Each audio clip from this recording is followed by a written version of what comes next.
गर्दन का दर्द, कंधों का दर्द और वहां से वो दर्द का हाथ में उतरना, क्या ये सर्वाइकल स्पॉन्डिलाइटिस तो नहीं है? अक्सर लोग मुझसे पूछते हैं कि मेरी गर्दन में दर्द है, कंधों में दर्द है और वो पिछले काफ़ी महीनों या सालों से है, क्या यही सर्वाइकल तो नहीं है? दोस्तों, आज मैं डॉक्टर अश्विनी कुमार करनाल प्लस के माध्यम से आप लोगों के साथ सर्वाइकल और लंबर स्पॉन्डिलाइटिस के बारे में बात करूंगा और आपको बताना चाहूंगा कि इसको ठीक करने के तरीके बिल्कुल आसान हैं। 90% लोग बगैर किसी दवाई के ही सर्वाइकल स्पॉन्डिलाइटिस से ठीक हो सकते हैं।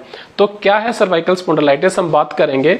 हमारा जो गर्दन की रीढ़ की हड्डी है उसको हम सर्वाइकल स्पाइन बोलते हैं। उसके अंदर हमारी हड्डियां होती हैं, उनके बीच के अंदर सॉफ्ट डिस्क, जिनको लोग मनके बोलते हैं, वो होता है और उन्हीं के बीच से पीछे से निकलती है बारीक नसें, जो कि हमारे हाथों को और नीचे के पोर्शन में हमारी टांगों को नर्व की सप्लाई देती हैं। इस तरह से हमारे गर्दन से जो नसें निकलती हैं वो C5, C6, C7, 8 ऐसे करके हमारी हाथों को सप्लाई करती है और ऐसे ही पैरों की तरफ नसें निकलती हैं। जब कभी भी ये मन के हिल जाते हैं या इनकी सेटिंग खराब हो जाती है, ये छल्ले हिल जाते हैं, नसें पीछे की तरफ चली जाती हैं, तो वो नसों पे दबाव डालते हैं और पूरी टांग या फिर पूरे हाथ में दर्द का आना हो जाता है। इसी बीमारी को कहा जाता है सर्वाइकल स्पॉन्डिलाइटिस और ये शायद ही कोई ऐसा आदमी हो जिसको जिंदगी में ना हो। हम सभी लोगों को कभी ना कभी कमर या गर्दन का दर्द हो ही जाता है। हर बार वो सर्वाइकल स्पॉन्डिलाइटिस नहीं हो सकता है वो मस्कुलर पेन भी हो। आखिरकार इस दर्द के होने के कारण क्या है? ये एक लाइफस्टाइल रिलेटेड डिजीज है। ये हमारे गलत तरीके से बैठने से, गलत तरीके के सोने से, बहुत ज्यादा मोबाइल फोन का प्रयोग करने से, लंबी समय तक कंप्यूटर, टीवी या स्क्रीन के सामने बैठने से होता है। जब हम लंबे समय तक इनसे पे बैठते हैं तो हमारी गर्दन की मांसपेशियां तनाव में आ जाती हैं, हमारी नसों पे दबाव आ जाता है और ये बारीक छोटी छोटी नसें जो कि हमारी गर्दन से हाथों की तरफ जाती हैं, उनके ऊपर दबाव हो जाता है। अक्सर लोग क्या करते हैं कि वो लेट जाते हैं और रात को लंबे समय तक मोबाइल अपने हाथों में रखने की आज के ज़माने में एक ट्रेंड बन गया है। बंदे एक तकिए से जब काम नहीं चलता वो अपने हाथों में मोबाइल रखते हैं, उसको देखने की कोशिश करते हैं। एक तकिए से यदि काम नहीं लगता तो वो दो तकियों का इस्तेमाल करते हैं और इससे गर्दन का जो एंगल हमारे धड़ से जो मिलता है वो बढ़ जाता है और लंबे समय तक स्ट्रेस पड़ता है। ये जो एंगल है ये हमारा काफी बढ़ जाता है इस तरीके से लेटने से।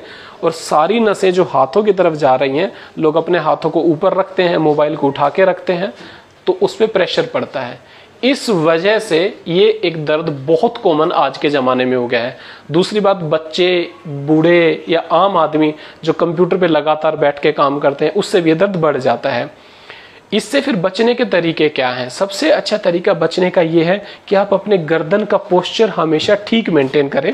तकिए 2 की बजाय 1 और मुलायम और पतला तकिया ही हमेशा यूज़ करें। चाहे आप करवट से सोएं या सीधे सोएं। कंप्यूटर पे काम करते हैं, स्टडीज करते हैं, तो आप लोग 2 घंटे से ज़्यादा लगातार एक पोस्चर में बैठे हुए ना रहें। उसके लिए कुछ व्यायाम भी हैं जो मैं आपको बताना चाहूँगा। Isometric exercise. अपनी गर्दन के पीछे दोनों हाथ रखें, अपनी गर्दन के पीछे दोनों हाथ रखें इस तरीके से और जोर लगाएं। गर्दन को आगे की तरफ और हाथों को पीछे की तरफ। सामने रखें और गर्दन पे पीछे की तरफ जोर लगाएं। साइड में रखें, इस तरीके से जोर लगाएं, फिर इस तरफ रखें, इस तरीके से जोर लगाएं। ये एक्सरसाइज दिन में 2 या 3 बार और एक पोस्चर 10 बार तक आप कर सकते हैं। इससे आपकी मसल्स की जो टोन है वो ठीक हो जाती है, आपके जो मनकों की सेटिंग खराब हो गई थी वो ठीक हो जाती है। और जिन लोगों को ये बीमारी बढ़ जाती है तो कभी कभी हाथों में दर्द नीचे तक उतरता है, सूनापन, झंझनाहट, रात में सोते सोते हाथों में ऐसा लगता है जैसे कि उनमें जान नहीं है, वो ढीले पड़ गए हैं, ये अक्सर देखने को मिलता है।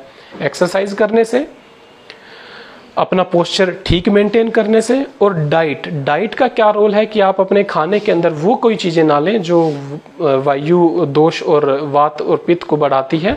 उससे क्या होता है कि आपकी गर्दन में जो मस्कुलर पेन है वो बढ़ जाता है। इस तरीके से हम लोग इस सर्वाइकल स्पॉन्डिलाइटिस की बीमारी से बच सकते हैं। कुछ लोगों में क्या होता है कि बीमारी बढ़ जाती है, एक्सरसाइज, फिजियोथेरेपी, डाइट कंट्रोल सब कुछ करने के बाद भी वो लोगों को आराम नहीं आता है। ऐसे सिनेरियो में नसों पे दबाव का ज्यादा हो जाना है, तब हम लोगों को गर्दन के एक्सरे या कभी कभी पेशेंट्स का एमआरआई कराकर भी देखना पड़ता है। रेयर केसेस में कुछ लोगों की इसमें सर्जरी भी करनी पड़ी थी, मगर लेकिन सबसे अच्छा तरीका यही है कि आप लाइफस्टाइल को चेंज करेंगे तो ये बीमारी ठीक हो जाएगी। और मैं आज करनाल प्लस का धन्यवाद देना चाहता हूं कि उन्होंने एक ऐसा अच्छा प्लेटफॉर्म बनाया जिस पे हेल्थ रिलेटेड टिप्स आते हैं, और इस प्लेटफॉर्म के माध्यम से हम लोग अच्छे अच्छे टॉपिक्स आप लोगों के सामने लाते हैं। Thank you.